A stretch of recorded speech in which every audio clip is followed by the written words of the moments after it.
Hi everyone. So as usual, we'll start at 11:10. Any questions before we start? To anticipate some questions, we will discuss quiz 2 a little bit today.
So while waiting for more people to join, any questions about the lecture material so far?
Okay, the number of participants seems to stabilize. So I guess let's start, so not to waste time. Okay, so we're in week 4 right now. And I'll first start with discussing the second quiz from last week. Overall, like you guys did quite well. The average was around 70%.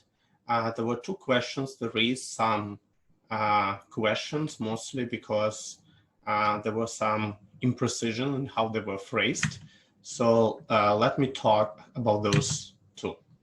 So question 2, where you need to build a K-map.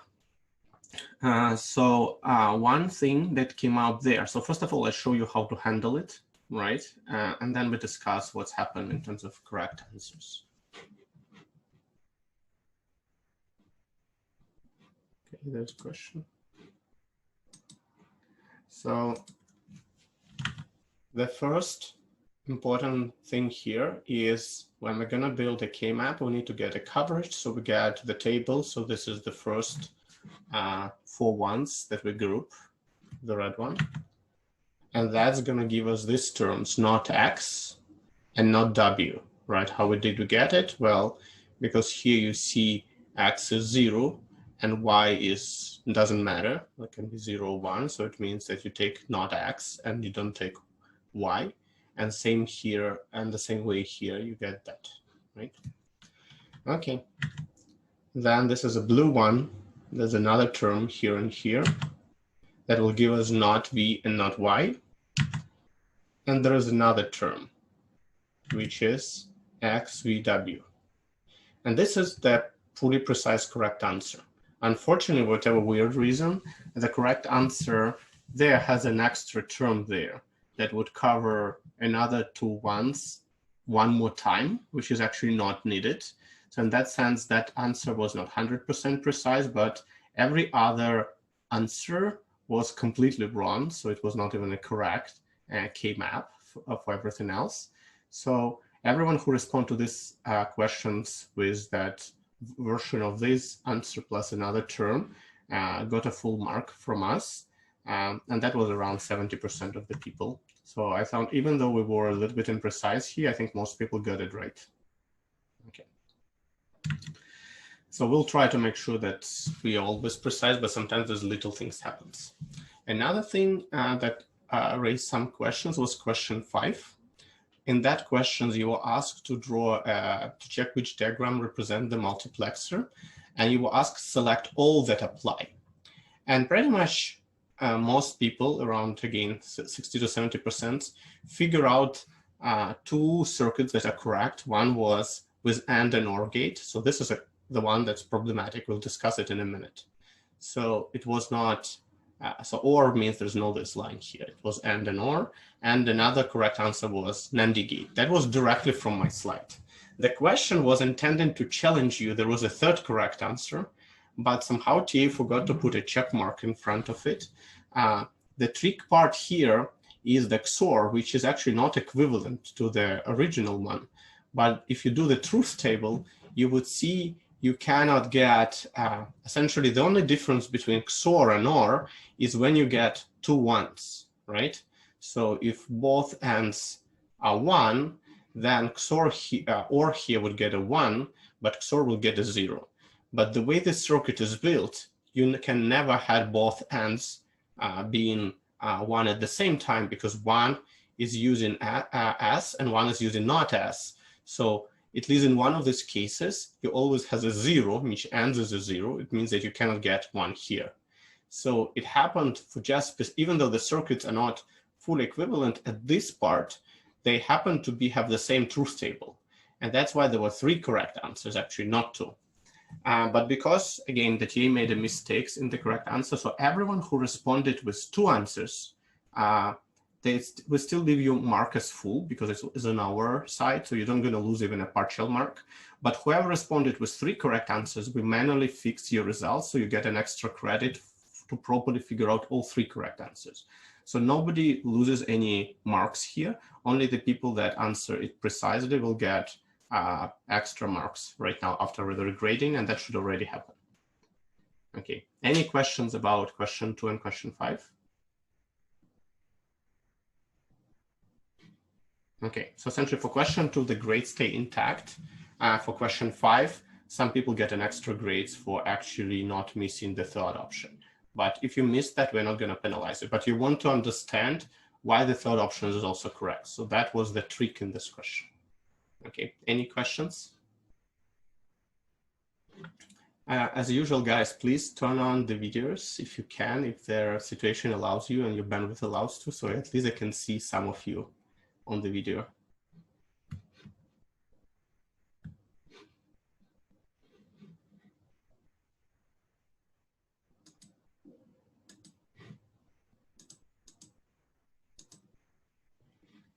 Okay, so we got at least one brave man. Thank you. Any other volunteers? Please turn on.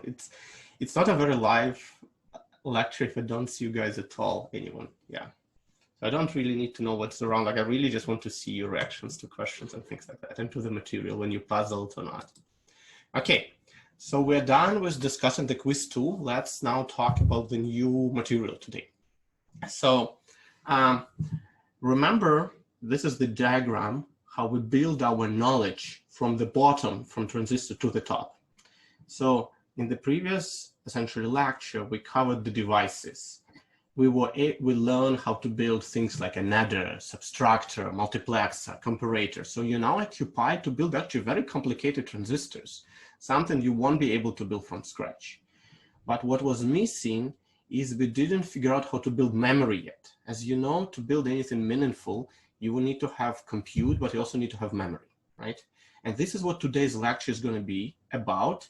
It's a little bit more tricky in terms of design of what we're going to call the flip-flops, but bear with me. I'm going to try to be a little bit slower today because the material is a little bit harder. So please ask questions as well. So today, after today's lecture, you should get a sense on how we build memory in existing processes. After we do that, you would see how to build, regular arithmetic logic units and, finite state machines, and you would understand how to build a processor from the ground up. But really, after devices and flip-flops lecture, you should get a feeling how to build everything else. The rest is very incremental on top of it. Okay? So as usual, please interrupt me with questions if you have any, or if I'm too fast. Okay. So the main thing we need to learn today is the memory. So we're going to answer the questions, why do we have memory to begin with? Well, the problem with the circuits, everything is predefined in the circuits, it's not that exciting. And we're going to try to answer the questions, how the hell the circuits can have memory? It felt like everything we built so far is just going to be, it's like a predefined future. Like by looking at the truth table, the output of your circuits is completely defined. There's no such thing as memory in the circuits we built so far. So this is something we're going to learn today, flip-flops, and this is going to show you, how it works. So one thing about memory is there's a funny video there you can walk on how Tickle Me Elmo works. I'm not going to play it right now in the interest of time. After you get the slides, you can play it. But the key thing about it, if you ever have seen Elmo and play with it, you know that its response to the same action depends on what you did before. So it's not completely deterministic in some sense, right? It depends on the previous state. It doesn't depend just on the current input. So Elmo can give you different outputs with the same input. It can tell you different phrases. So the circuit that is a part of Elmo somehow remembers how many pushes have been made before. So it has memory. And that's very, very different from everything we built so far. So essentially, there are two kinds of circuits, and we've only seen one type yet. So far, we have dealt with something that is called combinatorial circuits. So those circuits are the ones where the output values are entirely dependent and predictable from the input values. There is no such thing as memory there. So if you look at the truth table, here's my X, Y, Z, and that's the exact output you're going to get. It doesn't matter what I've had in that circuit done before. But there's another class of circuits we're going to learn today that's called sequential circuits. Those circuits not only depend on their inputs, they actually depend on the previous state of this circuit. So they can use the previous information in what that circuit output into making a new, predictions. So in other words, Combinatorial circuit has no memory. Everything is based on the current input value, and it has its pros and cons. The circuits are much simpler, right? They're much more efficient to build. Like if you want to build an adder, you really don't need memory, right? And as you can see today, if you want to build something that has memory, you're going to pay a lot of cost to build it. So there is a reason why people like combinatorial circuits. They're simpler and more efficient to build. But we also need memory. So the memory would allow us to remember something from the past, from the previous state of the circuit, and its output would depend on that. And this is precisely what's built in using random access memory that we all use, either SRAM or DRAM. Okay. So sequential circuits are the circuits where internal states can change over time, where the same input values can result in different outputs. I know it sounds very tricky, but soon you're going to see how we're going to build you a circuit where things can change over time. Okay. Well, why we need circuits like that, I think all of you understand. Without memorizing things, you can't really build a powerful processor. Like a processor to manipulate the data would need to memorize things. And you want to react to changing inputs. When output X equals 1, when input A changes, I want to change the behavior of my circuit. Okay, at a very, very high level, how can I build a circuit that has memory? Right now, the way we build circuit, it has an input. That input goes into this box circuit and it generates some output. Well, the magic trick is the feedback. So we're gonna take the output of the circuit and we're gonna feed it back into the circuit itself. So the circuit has an extra input now, which is its previous output. Because of that, it starts to depend on that and it might have different outputs. So that's a very, very high level where the magic is. We're gonna feed back the output of the circuits back as an input. And that's gonna affect its truth table, obviously. So what is the truth table of a sequential circuit from a very, very high levels point of view? So I'm doing it with AND, but it can be done with any circuit. So essentially, we assume that a certain time period, capital T, we had a feedback, and that at time t plus 1, we're going to have a different value there. So essentially, the truth table for that circuit has two inputs. One is your standard input A, and then you had an extra input QT, which is inputs the feedback from that value. So you had an output goes straight out and also goes as an input in. So essentially, this is an AND circuit. So essentially, QT plus 1 here is equals to A and QT, and that's its truth table. I think we got a question here. Okay. So as you can see, this is the truth table, and the truth table looks like a legitimate AND circuit, right? There's no problem. But the thing is that second input is the output of the circuit itself. So in this truth tables, QT and QT plus 1 represent the values of output of different times and a point in time immediately after T plus 1. So you see already I'm introducing a new concept of your circuit. Before, your circuit never depended on time. The circuit values were independent from time, they're always the same. You would see soon that sequential circuits are time dependent. And when people talk about, the speed of transistors, their frequency, right? Like you all bought machines were saying, oh, your processor frequency is 3 gigahertz, right? That actually the speed of transistors and how frequently they can change their state, right? So this is the granularity of time we're dealing with. Remember, in computers, everything is discrete. So the time we had to deal with is going to be discrete as well. So as you can see here, the output not only depends on the input A, but also depends on the previous state of the circuit. So let's try to look at AND with feedback and whether that's an interesting circuit or not. I guess I lost everyone with videos. Sad. Okay. I hope I didn't scare anyone. Guys, please turn on your videos. I will know the speed with which I go. Okay. So one thing to note here.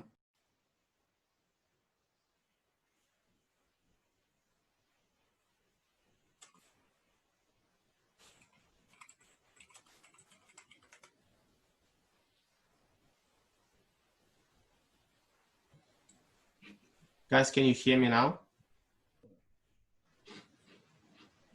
Yes. Okay, thank you. So my Zoom got disconnected, although I had internet. I don't know why. Okay.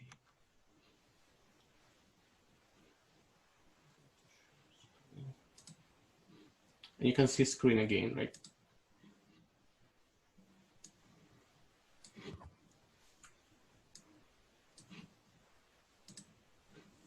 Yep, sorry about this. So I don't know what's happened with Zoom.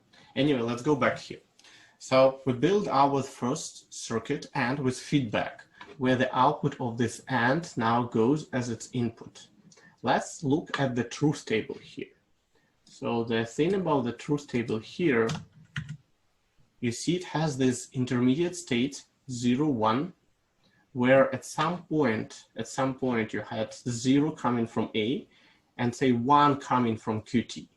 But the problem is, because it's an AND circuit, that state only happened once, right? Because immediately after that, that becomes 0, and you never see non-zero elements from that anymore.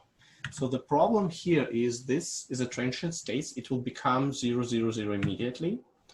And once the output is 0, right, at least once, that circuit will stuck at 0 no matter how you change A. So what happens if I ever get 0 output here, it would go to 0 here, and then one of the input of AND is 0. And it means no matter what I do with AND, so I had my switch with AND, 0, 1, 0, 1, but it doesn't affect the circuit anymore. So it kind of have memory, but the memory is stuck, right? You cannot change it after a certain point. So it's kind of frustrating type of memory, right? It's like it only changes once and it's stuck at that. So that's not the memory I want to build, right? It has a memory that cannot be changed essentially, which is quite frustrating. So AND with feedback is not very useful. Well, let's see whether we had something more interesting with NAND. So what if I try, I hope everyone recognized NAND gate, right? So this is AND and NOT here, right? NAND gate. So let's look at the truth table of this guy. So the usual thing, NAND gate is the opposite of AND, so it would generate only 1 0 when you had 2 1s, and otherwise you had all 1s. So let's look how that works. You also had one transient state, so when you had 2 zeros, right, then QT plus 1 will become 1 immediately, and that's it. But it's a bit more interesting. So it can oscillate. So if I had 1 0, then that generates 1. If I had 1 1, I can get 0. So depending on the output of the previous state, I can keep flipping the bit, right? So it's not exactly what I want, but it's much better than before. So so essentially output of QT plus 1 can be changed by changing A. How is that? Well, if I set A to 0, then my results, right, will be 1. But if I set A to 1, the behavior would change. It's going to keep oscillating, right? It's going to keep flipping. So the best way to look at the timeline is looking at its waveform. So the way the circuits would behave over time, if A is 0, let me plot that. So this is the A as your input, and that's how Q changes over time. So at the beginning, say A is 0, Q is 0, so everything goes to 1, right? And after that, after A is still 0, you're going to stay at that, because when A is 0, you always get 1. So when A is 0, the output of that cell, of the circuit, is 1. If I change the A from 0 to 1 at some moment, right, and this is under my control, I'm controlling this input, then what the circuit would start to do, it starts to oscillate. It's going to go up and down, up and down, up and down, right? So you can see, even though it's not exactly how I would want to think about memory, that is strictly 0 or strictly 1. I have two different states, depending on whether input is 0 or 1. I have different output from my circuit. So in some sense, these oscillations, it allows me to control the output already. That's already a progress. It's much interesting. We're not stuck at one value, right? There is, depending on my input, the value changes. So this seems like something I can build memory out of, right? Because now there is a difference between my input and the previous state. I can change the behavior. But the problem with these yet, and you will see today, we're going to keep building circuits more and more complex, and they keep still getting some issues. So this guy, the main issue that is not stable, right? It oscillates, and it's not easy to detect oscillation, because how would I distinguish between this versus jumping, right? It's difficult manufacturing wise. So even though it has some form of memory, it's not the best what we want. How about if we try to build a NOR with feedback? So instead of NAND, we had NOR. So that's its table. It has also one transient state. It's just from the, instead of bottom, it's the top, it's like both ones are transient. And it turns out it also oscillates, right? So it's pretty much very similar to NAND gate. NOR is also oscillate. And output can also be changed by changing A, but it doesn't really change anything significant. It has the same problem of oscillation. Yeah, so the question is, what means a transient state? The transient state means you only see it once and that's it, right? So what it really means, if you ever get the state 1, 1, right? Then NOR gate would make it a 0. And that 0 is now goes into here. And you would never get, like, you can't really get this again, because this gets you 0. You never get 1, 1 into the truth table again, because your Q would output 0 and that's it. So this state is intermediate. Like the minute it appears, it immediately disappears, right? In the next cycles, and that's it. So you do not get as a permanent state that you can see in the table again and again. It immediately disappears. So that's why it's called transient. Okay.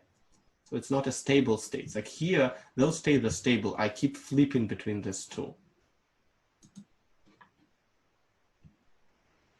An oscillation, like let's go back to the previous graph. If you look here, oscillation means when I reach this state, I'm gonna flip in between 0, 1, 0, 1, 0, 1. Why this happens? Because you see, like say in time 1, I had an input 1, 1, 0 gives me output of 1. So I get output of 1. In the next time element here, I'm already having Qt plus 1, 1. Then here in the circuits, I have 1 and 1, right, coming in the input. So 1 and 1 will give me 0. So 0 means I go down again. And so I'll go up and down, up and down. So as I propagate the output from here to here, and it goes with some delay, it keeps flipping back and forth. That's called oscillation. Okay, makes sense? Okay, sounds good. So both NAND and NOR seems to be able to give us memory. It's better than AND and OR that just gets stuck in one value, but they give us something that has an unsteady state with oscillation. That's not exactly what we want, but they seem to be promising, so we'll use them as the building block moving forward. Okay, the next thing we're gonna build is called a latch. It's a feedback circuit with somewhat more stable behavior that the previous circuit considered to be unstable fully. Latch would be more stable. So how are we gonna build it? We're gonna use our creativity. So essentially we're gonna take NAND gates that we had on NOR gates and we try to combine them. So the way we're gonna combine it, if you take two gates of the same type with two different inputs, and what you're trying to get, you try to combine them together so they cross-coupled. So what happens here when I had an output here, I'm going to feed this as an input here, and the output from this guy I'm going to feed as an input here. So you see they're dependent, right? So I get two similar circuits, but they make, instead of they going directly into themselves, they go directly into the similar unit, but not identical. And we can do it for both NAND and NOR. So those circuits that are built out of identical units, right, cross-coupled, those are called latches. Okay. Very good question. Doesn't practice feed belts always start in 0? It might not. That's really, you cannot be sure. Like at the beginning, at the very, very beginning, it probably is 0 because there's no power. But eventually when you run that memory, like think we'll make memory cell out of it, then it might depend on the previous state and what was there. You cannot rely on that, right? So that's another thing that's important. So we cannot rely on what it is. We'll figure out how to, you know, usually what happens, the cell is refreshed to a certain level, to either 0 or 1, and then you start. But it's a good question. So it doesn't have to always start at 0. It usually starts with 0 when you turn on your machine, like your RAM has no power. So it starts from the situation where everything is powered down. And then you gradually start to charge and get ones instead of zeros. Okay. Okay, let's keep talking about latches. So the first latch we're going to build is called not as not R latch. Okay. So we will define it in a minute. It's just the title slide. So the first thing we're gonna warm up you is knowing that A is 0. What can you say about the output of the NAND gate? So please respond to that in the chat. Yes, I hope everyone understands it, right? So if you get 0 to AND, that would be always 0, but because that's NAND gate, it will be flipped to 1, right? So when we do that, highlight what this situation happens. When I'm going to explain the more complicated circuit soon in my visualization, I'm going to show you the red NAND gate. It means it's stuck at a certain value, because if it's 0, then it's it. A doesn't matter. So, okay, so this is important for you to remember, must be 1 regardless of the other input. And that's going to be important. So you just don't want to get confused when I say that. So essentially the 0 input locks the NAND gate. It forces it to always generate 1 value. That's called locking. It locks the value. This locking situation is typically a good starting point when analyzing the behavior of sequential circuits. Why is that? Because it's not oscillating anymore. It locks into 1 particular value. That's what we get. We got a situation where, depending on input A and B, it locks either in 1 value or another value. And I can sense it later on and say the value of that memory is 0 or the value of that memory is 1. So we want this locking situation. Okay, so let's look at our SR latch. So essentially the not SR, not R latch is essentially the input, where for simplicity you can think that it has 2 inputs, S and R. Soon you're going to see why we don't call it A and B. You're going to see that S and R has the meaning, right? So just stay with me for now. So you had S and R, we invert them as an input at the beginning, and then they go into here. Let's see what happens when the values are changed. I'm going to go very slow here. Please stop me. And I'm going to also visualize you what's happening, right, with different values. So try to see what's going on, because those circuits are more complicated. For the beginning, assume that not S and not R are set to 1 and 0, right? So this is, we're going to consider the first case, right? You're going to see why not 2 zeros soon. So let's say we start with 1 and 0. What's going to happen? Well, you see this NAND gate gets 0 in it, right? There is only one option. It doesn't matter what comes from here. It's going to generate 1, right? Hope everyone is with me, because that's the only thing it can generate when you get 0 in it.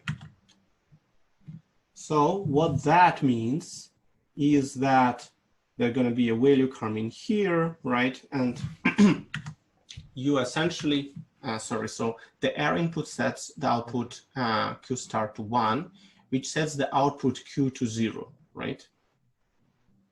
And you get a value from here. So essentially what you're going to get, if you entered 1 and 0, you're going to get the value not Q being 1 and Q being 0, right? You see that's the opposite value. That's why we call them Q and not Q. They're supposed to be the opposite, right? So this is what we get if we start with 1, 0.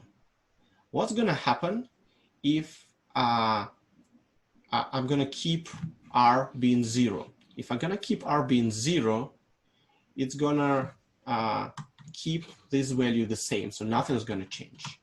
So what's interesting, right? So it's locked, right? Because this unit is locked, right? It's locked at one particular value. What if I'm going to change the not R?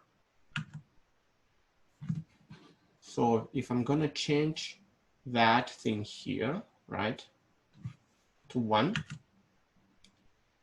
what's going to happen now is because this was 0, this is 1 and 0, which is 0, then that becomes 1, right? You see what's happened, right? So it still maintains the value. So that's the first case. You see whether I change R, is it keeps it at 0 or I keep it at 1, the results are still 0, 1, 0, 1 in both cases. Okay, so nothing changed. So this is case 1 when we started with 1 and 0 at the beginning. Let's look at the case 2. In the case 2, S and R start with values 1 and 0, right?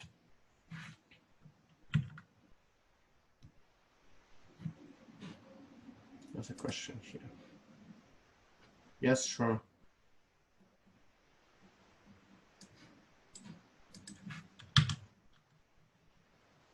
What is the question here? The second part, so this part, right?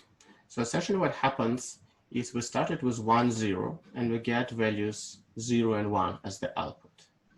So setting R, not R, this thing, to 1 keeps the output value Q star at 1, not Q, right, at 1 as well, which maintain both values. So if I make this 1, right, and this was coming, so as 0, 1 and 0 and would be 0, then negation, NAND would make it 1. So I keep this value at 1. So essentially 0, 1 here doesn't really change anything, right? It's locked, right? So it doesn't anything change here. So that's what I want to understand here. So if I start with 1, 0, then go into R equals 1 afterwards doesn't really change it. How you know that the top one is 0? Well, I propagate the values, right? So at the beginning, so at the beginning, my assumption that S and R are set to 1 and 0. So this is 1, 0, right? So this input is 1, but as we just showed, this unit is having 1 coming here for sure, because this is 0. It means that if one input is 0, that's definitely 1. So no matter what was the original, like it might be a race condition here, but eventually it doesn't matter because this will come as 1 and this come as 1, right? So eventually that will become 1 and 1, it will become 0. So even if at the beginning you might get some random value here, if nothing was available here yet, eventually you're going to get 2 1s and that it will become 0.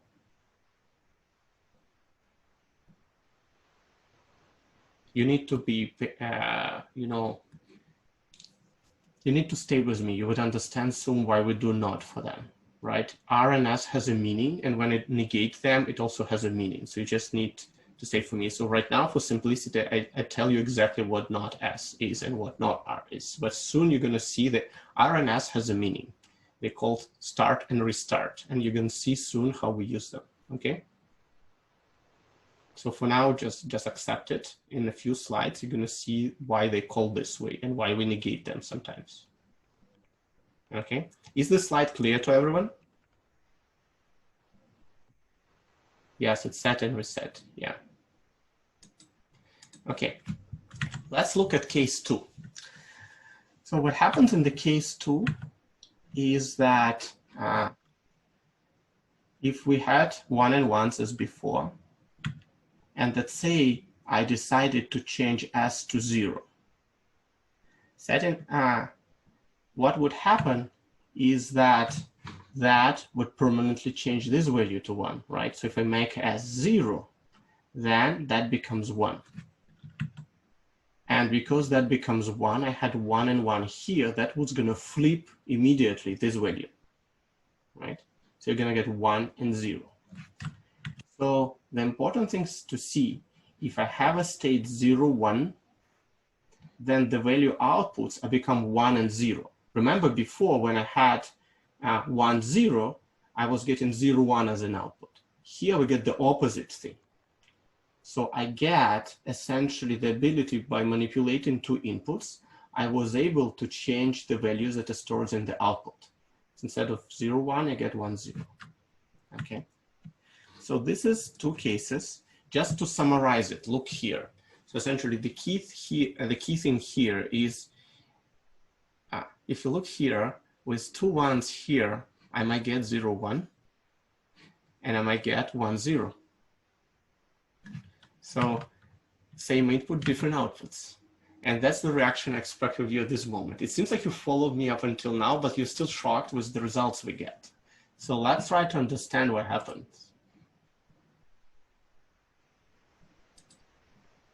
So essentially what we're able to do is that the output of 1, 1 as an input depends on the previous state, right? Okay, there are a lot of questions. So wait, yeah, let's wait a little bit, Terry. So look here. So if we started with 1, 0, that was case 1. We get 0, 1 as an output, right? That's case 1. In case 2, we started with 0, 1.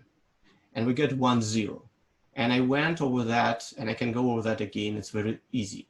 So if S is 0, that makes this circuit value guaranteed to be 1, right? That locks that NAND gate. That 1 goes here as an input. 1 and 1 gives you 1 for AND and NOT becomes 0. So this is where you get 1, 0, right? So I hope this is clear. This is case 1. This is case 2. But because of that difference of the previous state, when I start to flip R to 1 here, I'm gonna get still 0, 1 because that it remembers the previous state. When I'm gonna make S 1 here, I'm gonna remember that previous state. So if you look here, sorry, if you look here, the output of input 1, 1 is not always the same, right? It depends not only on what it was as an input, it depends on the previous state, right? So it depends on what I had before. So it not only depends on 1 and 1, it depends on what it was before, which is essentially more or less what we want from memory, right? We want the memory memorize things. So we just get something that with the same input can give you different outputs, right? Because it temporally remembers that was the previous state, okay? So you see where the difference is. So it looks like the inputs are the same, but there is a memory in this circuit. The memory remembers what the previous state. So there is a difference whether it was 1, 0 or 0, 1. And that affects how it's going to behave to a 1, 1 state. Okay? Any questions here? So Terry, you asked about case 2 again, but I think I covered it here, right? All good? Okay. Okay, let's move on. So essentially, this is a not S nor R large. That's how it's drawn. Now let's look at its truth table. You see in this truth tables, we had some axes. It means at the beginning, those states are not defined, and it doesn't really matter, right? So at the beginning, at the first state, it might not matter. So S and R without negation has a meaning. They called set and reset, right? So this is why when we use them in the circuit, because their logic to implement them, they need negation, you need a NOT gate. So that's why we use not S, not R, because we inject them with the opposite value. But for NOR gate, that would be without negation. You're gonna see in a minute. Let's focus on the truth table, right? So what's gonna happen there? So when not S is 0 as an input, and not R is 1, Q is 1, right? I think that's easy. So 0, 1 here, makes this one, right? And when not s is 1 and not r is 0, q is 0. That's exactly our case 1 and case 2, right? You can see it. So this leads to this steady state. When both of them are 1s, it becomes same as previous state. So you see, when I get into state 1, 1, I might get 0, 1, or 1, 0 as an output, and it really depends on what the previous output was, right? You see it. So that's the cool thing about this latch circuit, right? It now remembers what it was before and can preserve these values. And you had an input 1, 1 that allows you to lock it, right, to a particular value if you want to lock it. So that seems to be a good story. I just get something that remembers the previous step. That's a very good starting point for building a memory.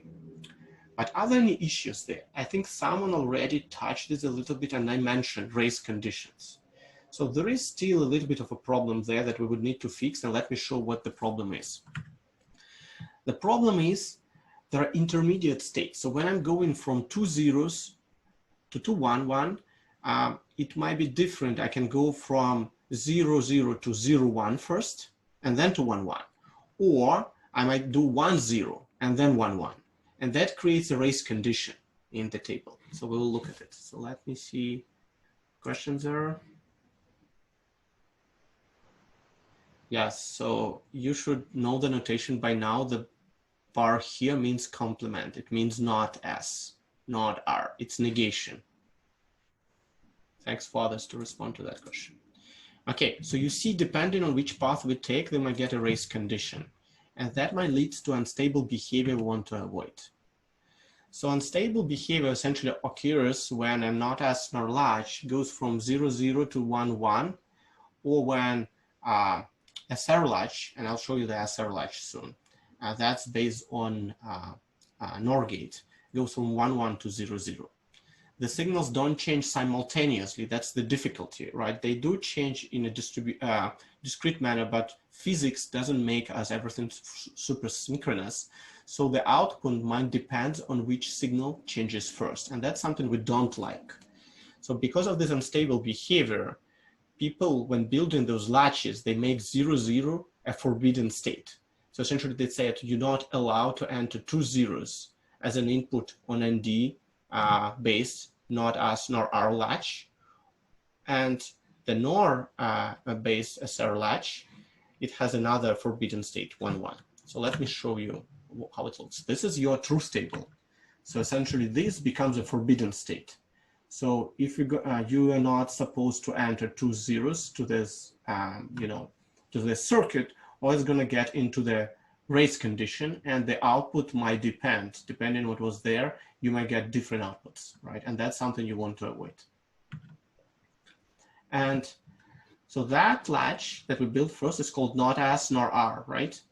But if you symmetrically, instead of ND, you're going to use NOR gate, you're going to get something called SR latch, and that's going to be its truth table, right? So questions to someone, why, even though they're both symmetrical, why did they talk about ND and not S, not R latch? Any theories? Why did they focus on that more other than the NOR latch? You should know by now. Yes, it's cheaper, right? That's we called that before. So that's why, even though mathematically the situation is symmetrical, NAND gates is cheaper, right? We always like to build things with NAND gate. So essentially, NAND gate and NOR gate allow us to build things called latches, either this scheme or this scheme. They are mostly what we want, but they had this instability issue that leads to something called forbidden state. We don't allow certain inputs into them. So essentially, SAT and DSAT cannot be both true at the same time.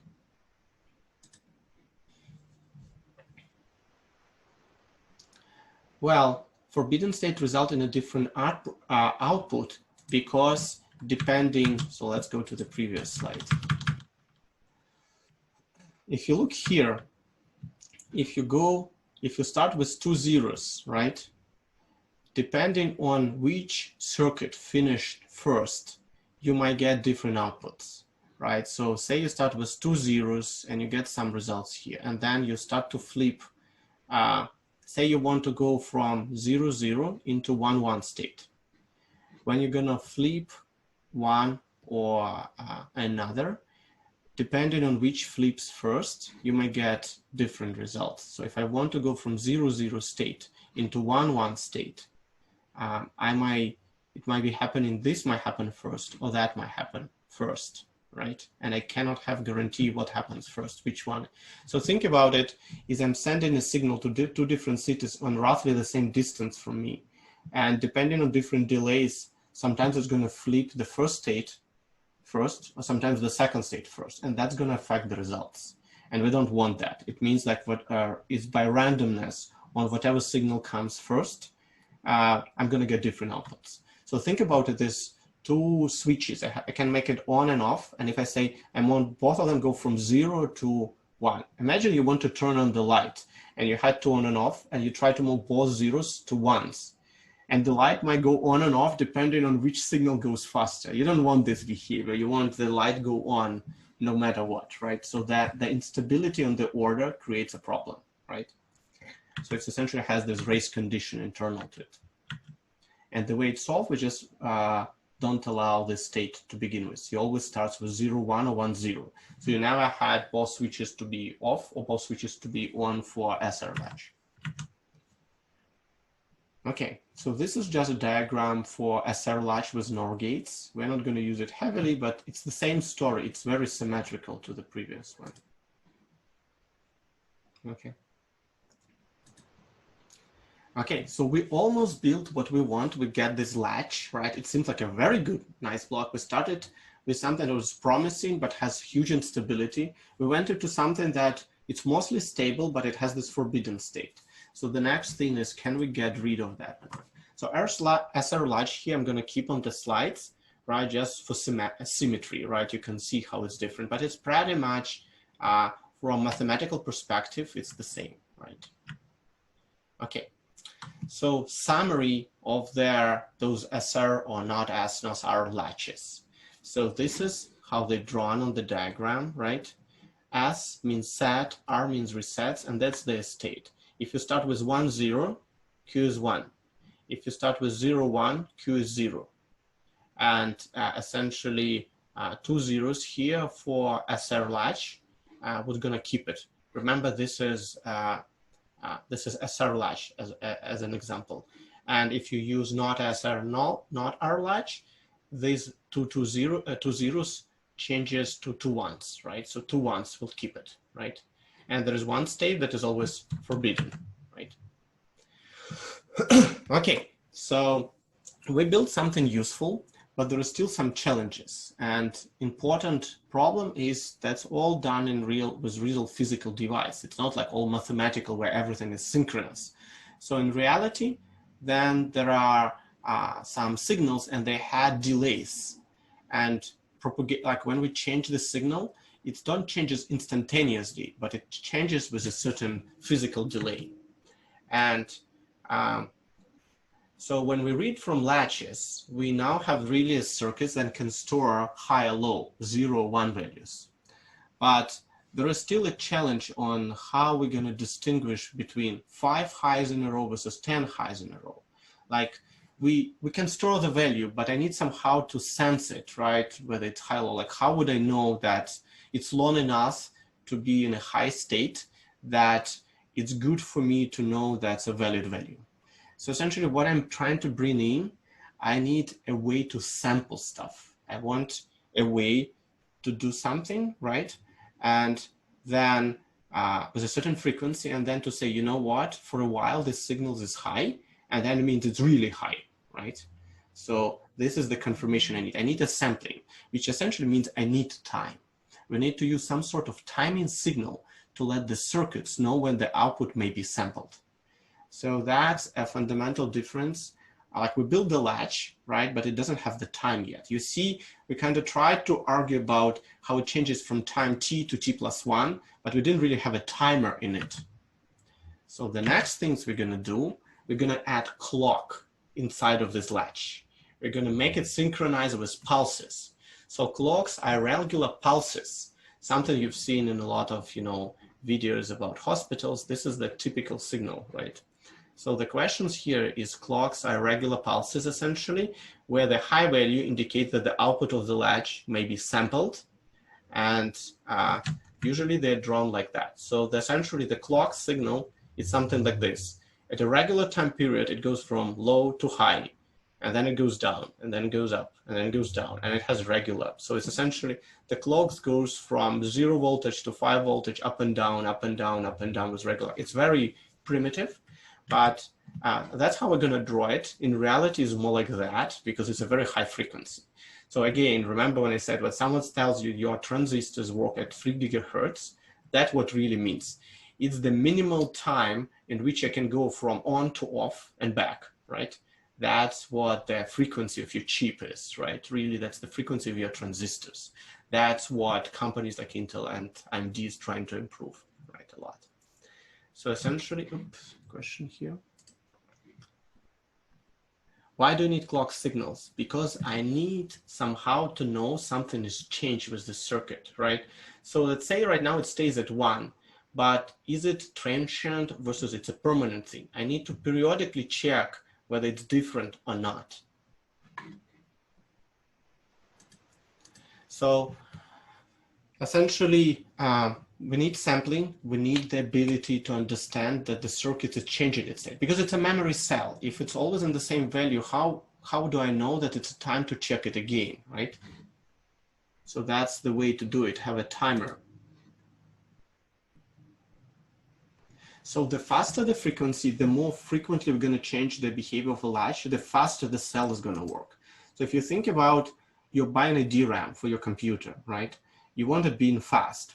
You want it to be faster, be able to switch from 0 to 1. So you need a faster timer. So the faster the timer, the faster your memory can switch from 0 to 1, right? You can feel the difference between the changes because it might flip, but if you don't have fast enough timer, you don't want to detect it, right? So essentially the speed of the circuits is dependent on the transistor technology available right now, latency of transistors, setup and hold time, and jitter, all this Gibbs phenomenon, all these different effects from physics. So essentially frequency is how many pulses we can have per second. So if someone says 1 gigahertz, I can have 1 billion of changes in 1 second, right? Essentially that's what 1 gigahertz means, right? Physically, it's how many I can sweep between the pulses. And this is what all the top companies are trying to improve over the years. That's how the transistor technology is changing. Yes, so slower frequency means more lag on average after it changed. Yeah, Terry, you're correct. Okay, so we are at 12 p.m. mark right now. Let's have a short break and continue at 12:10.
Okay, so people ask Intel and AMD, I guess the question, and Terry asked about NVIDIA. So I don't want to go into this political debates here. Is Intel and AMD definitely pushing the needle for a while, although Intel has recent struggles, as we all know, with 7nm technology, which, if done properly, can reduce, increase the latency.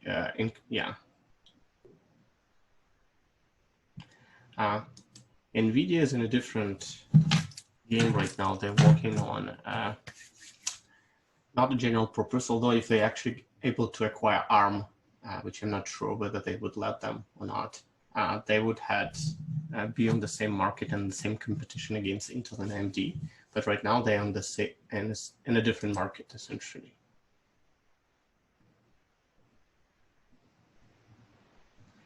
NVIDIA actually doesn't support my research. I think I actually spend more money on their GPUs they spend on my research. So I think they own taxpayers than they quite a bit, because we have to use their GPUs for machine learning research, and that's the only option right now really available.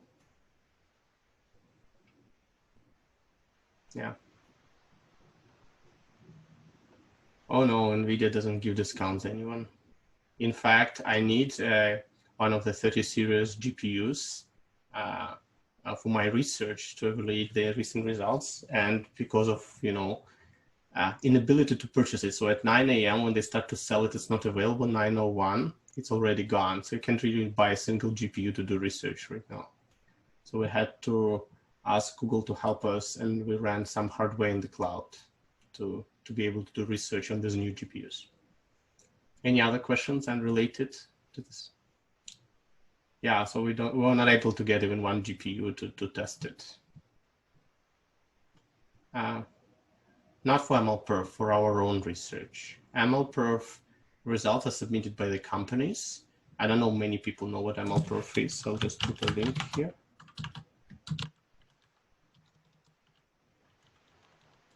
So this is the consortium that we participate on building benchmarks for machine learning, and it has all the usual suspects, NVIDIA, Google, and others. And their results are submitted by the respective companies, right? So they have their own internal hardware. Google doesn't offer 300 series in the cloud, but it offers something called 800. So this is Ampere architecture. They all belong to Ampere architecture, right? But it's very costly. You need to pay like more than $3 for each hour of using the single GPU. And we need like tens of those. Yeah, but as 3080 and 3090, they were released. They belong also to Ampere architecture, but they're a weaker version than 800. 800 is oriented at the cloud. And machine learning, why 3080, 3090 is focused on gaming, but both cards can be used, for both things. Okay, any other questions? Okay, let's continue then. Again, please somebody turn on your cameras, that would help a lot. Okay, so we spent a lot of time in the previous hour building SR latch. Now we try to add a clock to it. So you've seen how we build it. We build it out of these two components. This was our regular latch. So what we're trying to do now, we're trying to add clock to it. So we're going to have a copy of the previous latch plus a special input. And this input is a timing input, right? So essentially, by adding another layer of NAND gates to the not us nor our latch, we ended up with a clocked SR latch circuit, something like this. And the clock is often connected to a pulse signal that alternates regularly between 0 and 1. So something I showed on the previous graphs, right?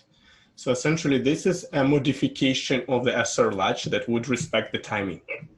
So how are we going to handle that? So essentially, the difference between the clock SR latch, let's look at it. So similarly, we start with state 0 and 1, right, as before. And when we start that, there can be two situations here. First, if the clock is high.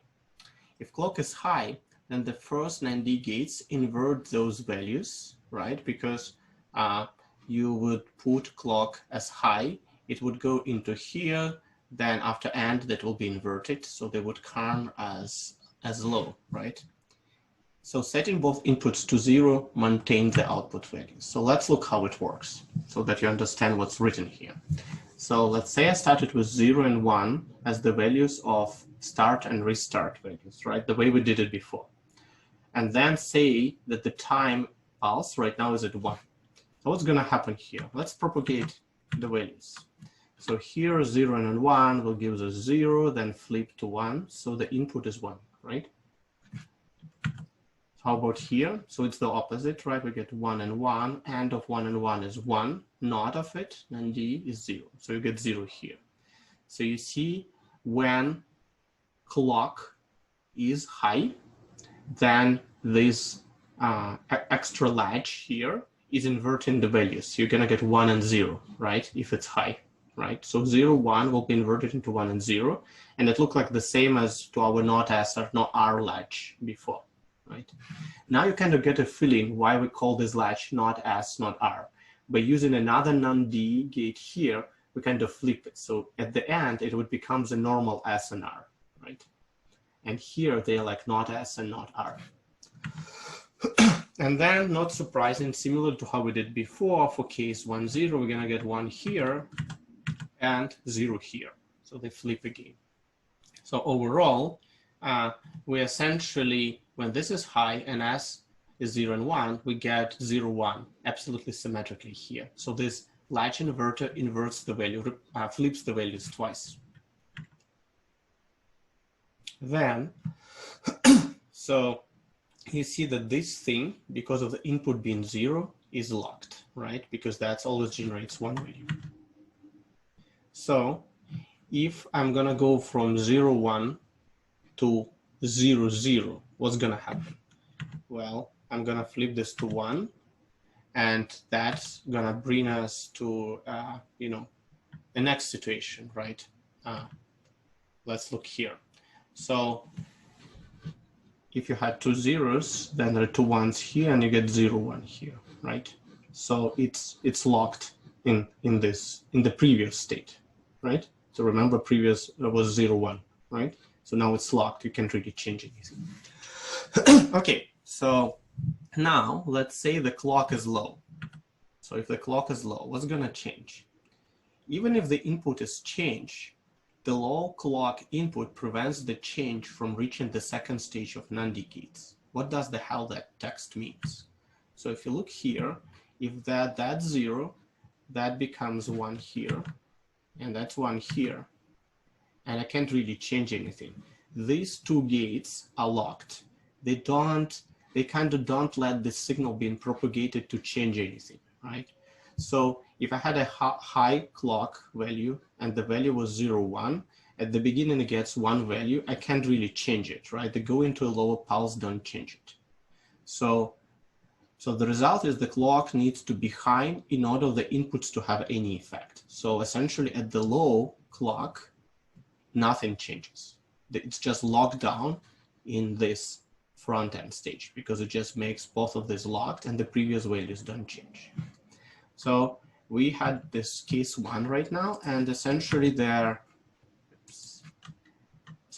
other case is symmetric. If I start with 1, 0, I would flip them the same way, right, twice, and you get 1, 0 here. So if you do 1, 0 here, you would get a flip once, then flip twice. So you get 1, 0 here. And then when the pulse is low, you get exactly the same situation. You cannot change anything. So essentially, when clock is high, this new latch behaves exactly as a regular SR latch, right? It's not different. It does change the values. But when clock is low, S and R signals are blocked, and there is no way to change the output. So there is like no noise.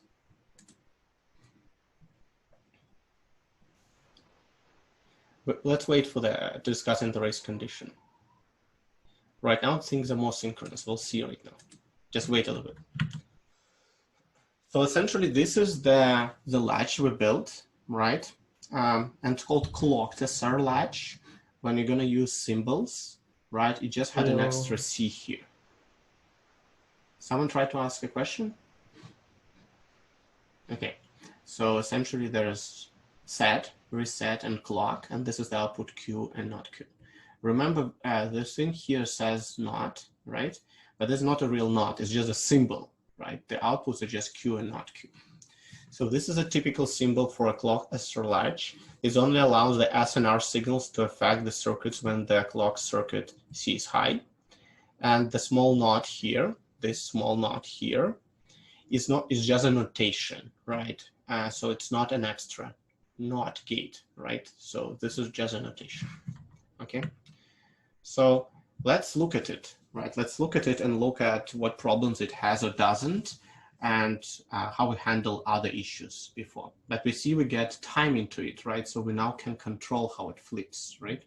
So we can only flip not randomly right now, but it can flip when we want. We had a timer. So the timer is high, the change of the inputs matters. If their timer is low, at the low state, nothing changes. So we know that the flip can happen only periodically with certain delta. So that allows us to get some order to it. Okay, let's look at clock SR latch behavior. Assuming the clock is 1, we still have a problem, because when S and R are both 1, we get this forbidden state. Remember, the forbidden state we don't like because of the race condition, right? So essentially, we didn't solve this problem yet. We added the clock. It helps us to make it more synchronous, but we still have a race condition. So essentially, this is 2 states that are forbidden here. So you see there is reset states, right? No change states, but there's also 2 forbidden states. Okay, how would ever be possible to solve synchronization? Yes, but you need a different design for latch. And the reason why I bring up everything regularly, if I would show you the most advanced latch from the beginning, it would look like a spaceship built from scratch, right? You wouldn't understand anything. So you see how I gradually tried. I tried with AND first, didn't work. 9D, the good building block, but not fully. Then I built a simple latch out of 2 of those. Now we add timing to this latch. But you see, it seems like if we're going to use the same SR latch, we're always going to be stuck with this problem. So we're now going to build something new called D-latch, and this thing prevents S and R from both going high, right? We don't need have a forbidden states and adds extra constraints. We can actually have a latch that does prevent that. So how does this thing look? Well, it's actually, if you look at it, it's just a little bit of an upgrade on the original SR, right? If you look here, you really have this old S here and all R here. But in D-latch, we essentially had an input that goes as straight value with no negation and another one with inverter to it. So we designed the circuit where this switch S and R cannot be ones at the same time, because by design, they're always the opposite, right? They always 1 is 0, 1 is 1, and vice versa, right? So this is how we're trying to fix the SR latch with this patch here. So by making the inputs to R and C dependent on a single signal, you avoid the intermediate state problem. So we don't have possibilities of going, from both being zeros and then you need to go to 1, 1 state, right? That doesn't happen. So the value of D now sets the output Q either low or high, right? Always. And on the right-hand side here, we have a truth table, right? Again, in the interest of time, I'm not going to go through every state. Remember, this circuit we already played with, right, with its truth table. The only difference here is that the old S and R are replaced with signal that always the opposite. So I can only, because I only had 1 value, so when D is 0, it's the same as the previous state 0, 1, right? And when D is 1, it's the other way, right? So it's essentially a simplification of the previous truth table where the states where you get 2 zeros or 2 1s doesn't exist anymore, right? So we get a latch that has a much simpler truth table. But if I would draw this latch to you from the beginning, you would be like, oh my God, how did you come up with that, right? So this is the reason why we spent an hour showing how I gradually built and come with that design. So essentially how the D latch is written in terms of symbols, it has DC, right? So D as the input. Obviously, this is inverted input, so you don't need to show it. And this is Q, not Q. Remember, this is not a real knot, right? So this is the symbol that's shown. This design is good, but unfortunately, it still has some problems. But it's better than everything we built before. So what are their timing problem with the latch? We're going to cover them. So there is a question here, right? Let's see. So we use, like, remember, like you're showing that the circuit has two outputs, right? So we need to have it because we're feeding it backward, right? We're using both key and not Q, right? So the question is, like, ideally I want to not have it, but this design requires it, right? So it has two outputs, so I need to show them. Okay. Okay, so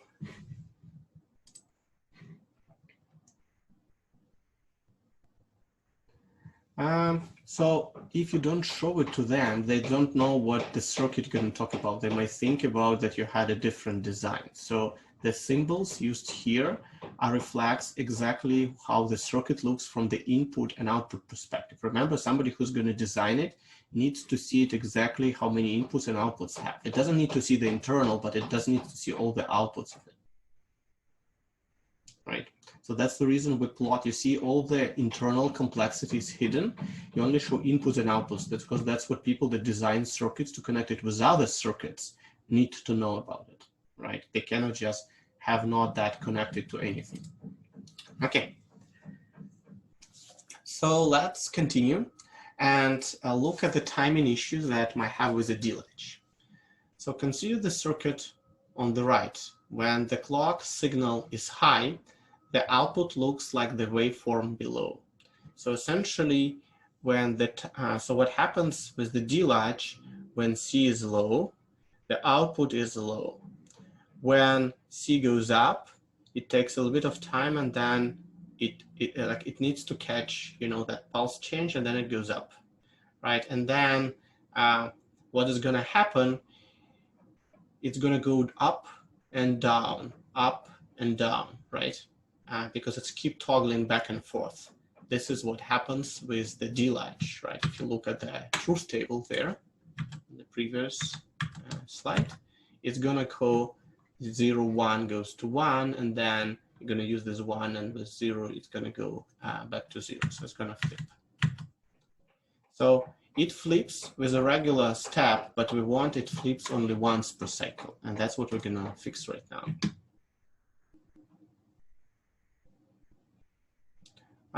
Because that's essentially what happens here, right? Because if, like, let me show you in the next slide. So you need to feed it because it's using its, let's just wait a second. Yeah, I'll show you. So the preferable behavior is that we only change once per pulse, and the solution. So essentially what I want, instead of this being going up and down multiple times per single pulse, I want that happen just once. And essentially the way to do it is to have this thing here. So having timer and negation of the timer. Remember, we used this trick before with the SR latch, right? I take one copy of it and another copy of it, right? And then make when one active, the other one being non-active and blocking the output of this when the C was low. So it's similar in spirit, the trick, right? I'll first explain you at high level, and then we'll look at their, you know, the exact implementation. But the whole point here is if I don't like the frequent changes, what I need to do is I let the value propagate once, and then I want one latch being blocked afterwards, and don't let signal to go into another one through negation. And until you go the full way, flipping the timing back and forth, that values here will stop propagating. That's the key idea. So instead of letting, you know, the values keep, you know, changing, we let them change only once per pulse. So only one latch is active at one time, because you either have, like, you have a timing. So if time is high, then this latch is active. then this latch is not active because you get negation here and nothing propagates, right? So that allows me to control how things flip. So you need to wait at least one more turn of a clock for both being active, right? So then when it flips, that would finally propagate the value. And essentially this idea leads to something we finally called master-slave flip-flop. A flip-flop is essentially a latch circuit whose output is triggered within the rising edge or falling edge of a clock pulse, which means it's not flipping until you are near the boundary of the timer. And the way you build it is as I showed you before. So this is your regular SR latch, right?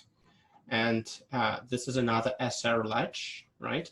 And you can build a flip-flop out of a SR latch by having a negation here. So let me show you how it works. So look here. So we had signal S, signal R, right? And they can change whatever way we want them. So it's set and reset. And this is the timer that goes low, high, low, high, low, right? So this is the input in the first SR latch, and this is the second SR latch. So how is the output going to behave?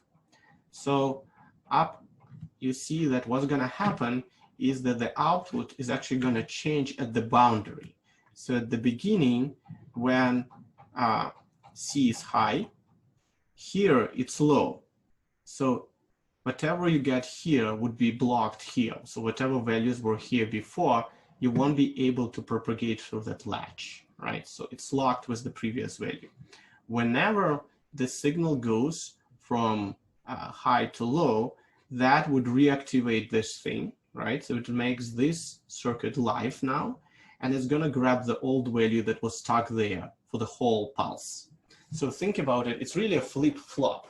So I lock you with the old value. So it's like the first unit, get the value you really want to propagate, but you don't let it propagate until you flip from high to low. When that happens, the second thing becomes unlocked, the value propagates, and then it locks again because you lock this guy, right, with the opposite signal, because now signal is low. That is now locked. You can only read the value that it keeps for you the whole cycle, the whole active cycle. It goes here and comes to the output, okay? I don't want to draw the truth table. It would be a little bit more complicated, but that's conceptually what happens. I use two latches that had this negated, timing signal. So what essentially that means is you have the value here blocked by this guy. And when you flip the signal, right, you go in from high to low, that's where the Q goes up because finally this value is propagated. And you see what's important, it stays the same. All these changes to S and R don't affect us because that value is only happen here, but it cannot go through, right? And the way it happens, whenever you see going from top to bottom again, that's where it's going to flip again, right? So the Q only changes when you go from high to low. So that's called triggering by falling clock edges. So whenever the clock edges goes down, that triggers the change in the output. What is good about this thing? You see that the output of Q changes only once for the full cycle. When you go up to down, that's a one full cycle of the timer, and you only change the value once. No oscillations, not any race conditions here. It all happens just once because one latch is on, you cannot have both latches active at the same time except for one short period of time when you flip the value, right, of the timer. So I know it might be a little bit complicated. I'm waiting for your questions here.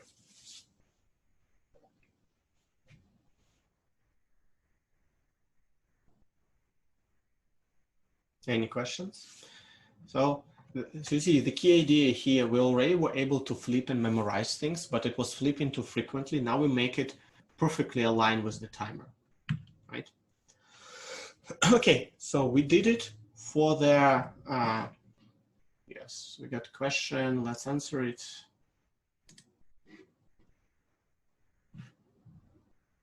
Yes, Terry has a very good example. So is it like a pipe of running water? First gate opens and let water, and second gate closes. Then the first gate closes and second gate opens to let the remaining water through. Exactly. That's a very good analogy, right? So you can think about two gates in there, right? You let, like, you open one gate, but the second one is still closed. And like one thing that is hard to manipulate here with the gates, with the water, you can turn it any way you want, so you can make them both open. But here I have the gate where whenever I roll one, one circle, one gate, the other one flips synchronously, right? So I cannot have 0, 0, 1, 1, right? Like I always had either 1, 0, 0, 1 because I flipped the timer. So it's essentially what the Terry used as analogy, but I cannot have both gates closed or both gates open. I always have one open and one closed. So this way, I know that in this system, I always get only a fixed amount of water every single time, and it only happens once per full cycle. Okay, good. So it seems like at least some people starting to get it. We can get the same trick with the D flip-flop, right? So SR flip-flops have issues of, they still have forbidden state situation, right? Because SR flip-flops, like flip-flop is a general concept. You can build it with SR latches, you can build it with D latches. So SR flip-flops solve some problem, but it doesn't remove the problem of forbidden state.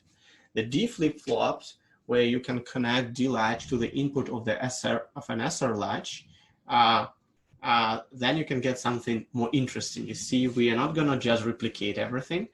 We're gonna essentially have D latch here and SR latch here, right? So we mix the two types of latches.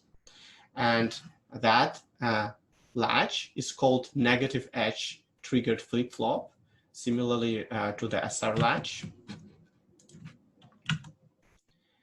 And how it's going to work. Let's look at its behavior. So let's say D is 0 at the beginning. If the clock signal is high, so C is 1, the input to the first flip-flop is sent to the second one. Remember, this is the analogy with the gate, right? We had one open, one closed. So it's going to send there, but as you can see here, there for the C signal, timing signal, get a 0 here. The second flip-flop doesn't do anything until the clock signal goes down again. Remember, that 0 is going to clock it. Remember what happens with a SR latch where the timing is 0? It doesn't change, right? That's what happens to it. It means that this one would let these circuits do its job, but the second circuit is locked. When clock goes from high to low, right? So here we get some random values. We don't know what it is, right? When clock goes from high to low, the first flip-flop stops transmitting a signal, right? The water stops to flow, but there is already some water in this channel, right? The signal was already computed. So what happens is, you see, this timer here flips to 0. This gate is now closed, but whatever it's computed before is open, this water starts to flow here. So you get 1 here, and you get a signal Q from here that is 0. So essentially that gives you 0, 1, right? So it sets the values of this latch exactly to the input 0, 0, 1, right? And if you start with D1, so I'll just show you, if the value of D changes, so remember this is always negated. So if 0 means 0, 1, and 1 means 1, 0, we get what we want. That's exactly what we want to build. So let's look how it works. So 1, 0 at the beginning, that doesn't let anything to go through here, right? Because that's clocked. So what's gonna happen when that goes high, that goes low, that becomes 1, right? That doesn't change, right? Because it didn't let it through. So essentially, you would need another pulse change for the values to propagate, okay? So when the clock goes high, the first flip-flop starts transmitted at the same time as the second flip-flop stops. So that's, one possible design, and that design alternative to it is called positive edge triggered flip-flops. So when you don't like, when things change from high to low, you can make another knot in front of here, and the behavior would be symmetric, except of now you're gonna go from low to high, you're gonna flip the way. You see there, the value flip only once when you go low to high, right? But sometimes for many reasons, you might want to do the opposite. So it's very easy to get. The only change is this knot here, right?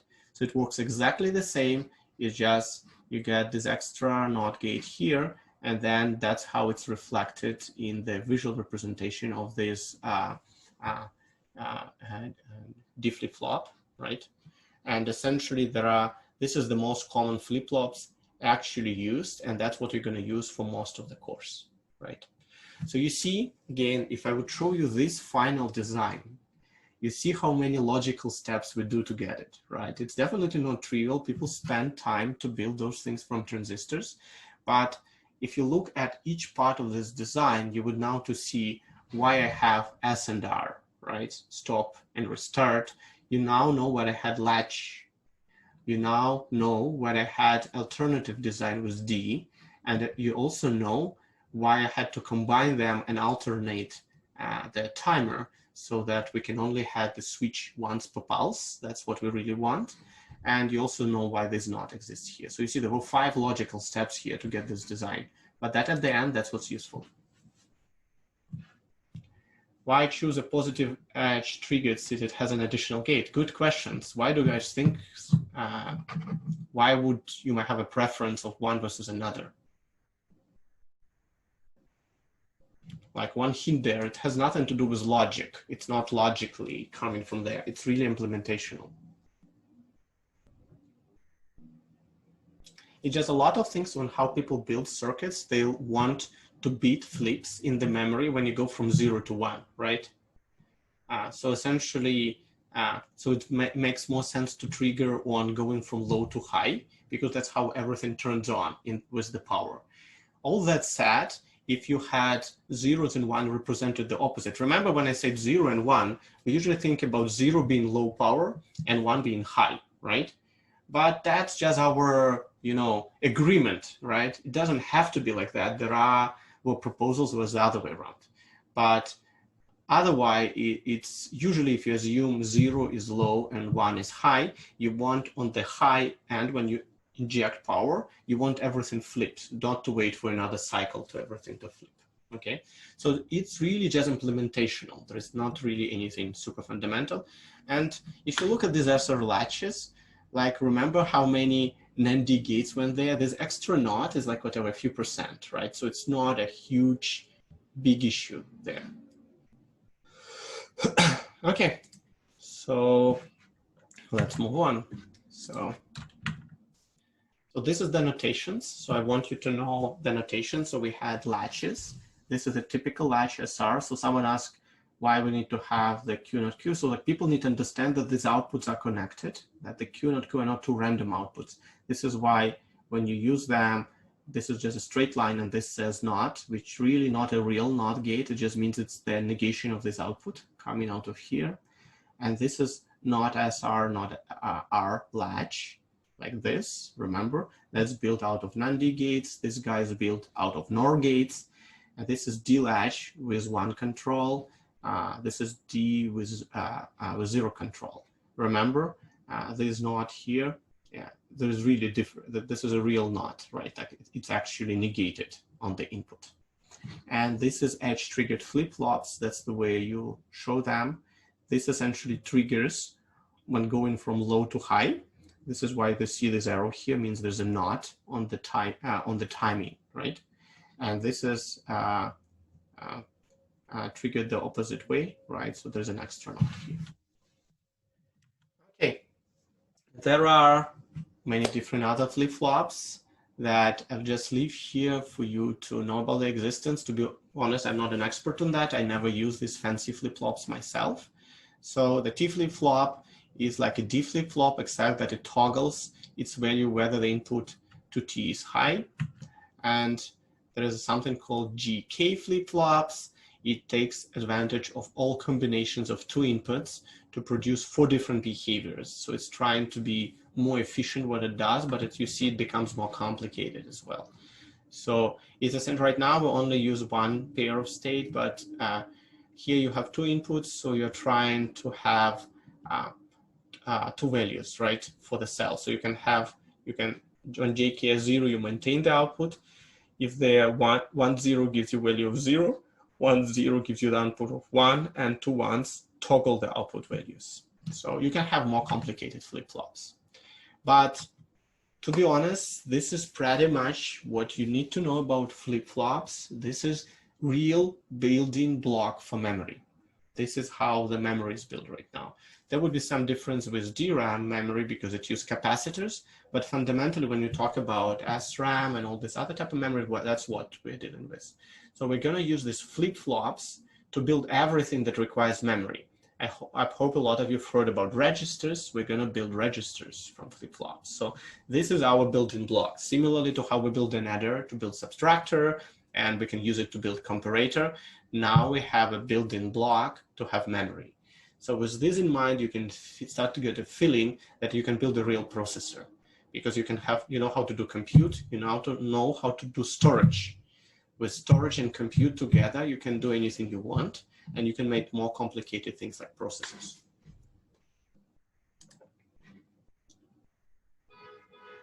So someone says whether the slide after, can we have slides after this class? So yes, there's a couple of things related to this. First of all, the minute I finish their class, I send the slides to TAs and they update the slides within the same day, usually within a few hours. And then I give the video after it's loaded and processed the same day. So there were a couple of requests saying that it's not enough, it's not a lot of time between a Wednesday lecture and Friday quiz, so it's a little bit hard to prepare. So what we decided to do, essentially, we're going to minimize the number of these questions that are based on today's lecture. For example, in Friday quiz, most of the material you're going to be questioning on, pretty much the majority of it, going to be on the previous lecture, maybe a little bit of basic questions on the current material, right? So that led us to prepare better, and eventually we'll get into this rhythm that will only test you on the previous lecture, okay? But yes, everything will be available today, hopefully within a few hours. Any questions? So I hope from today's lecture, you remember that before this class, we only work on combinatorial circuits. Now we work on something called sequential circuits. The key idea for combinatorial circuits is the ability to take the output, the previous output, and feed it as an input. This is the key idea. And then we can play different tricks with these units with the main goal of overcome different challenges on stability of that memory. So we show that some units like AND is completely useless. They had memory that stuck. Then we had some units that like NAND and NOR memory that seems to have memory that they change their behavior, but it's not the stable behavior. And we spent quite some time to align things, and we also connect things with a timer, with a timing input. So all of that we're going to talk, details about that we're going to talk in the future. So, extra circuitry would need to be designed for the flip-flop inputs like timers, and this is something we're going to talk in the next week's lecture. Okay. I think that's it, what I have for today. So what you learned today, again, sequential circuits, circuits with memory. You learned latches, different types of latches. SR latch with NOR gates, not S, not R latch with NAND gates. You learn how to build flip-flops with latches, right? And you have seen different types of flip-flops, the ones that are activated by the falling edge or the rising edge. That's a relatively easy trick. You've seen how 2 latches are used to build a flip-flop. And you also seen there can be different type of latches. There can be also D-latch, where you essentially avoid forbidden state by having one input that just negated of the other one. And this way we avoid the forbidden state. And we can use essentially to build a D flip-flop, we can use a D-latch with SR latch together. And this way we're avoiding the forbidden state and get all the benefit of SR latches as well. So next week, we're going to talk about how to build registers and counters out of, flip-flops. We're going to talk about final state machines, and that would allow us to see how the sequential circuits are designed at more massive scale. Today, we'll learn the basic block of sequential circuits. That's pretty much it, what I have for today. Any questions?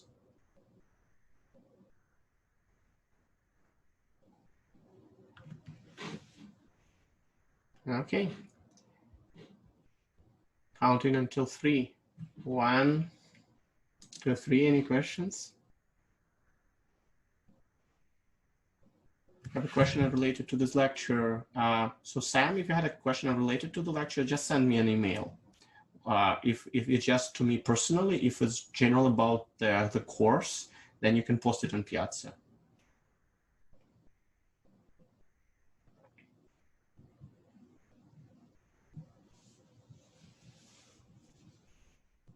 Okay, thank you guys, and I hope you. I know that was not an easy class today in terms of the complication of the content, complexity of the content, but it's pretty much how hard it would be in this course. And I hope, yeah, well, I guess it depends. Yeah, so I hope you learned a lot and see how the memory works. Okay, thanks everyone, and see you on Friday. Remember to prepare for quiz, and we try to avoid any inclarities on the quiz. Okay, thank you guys.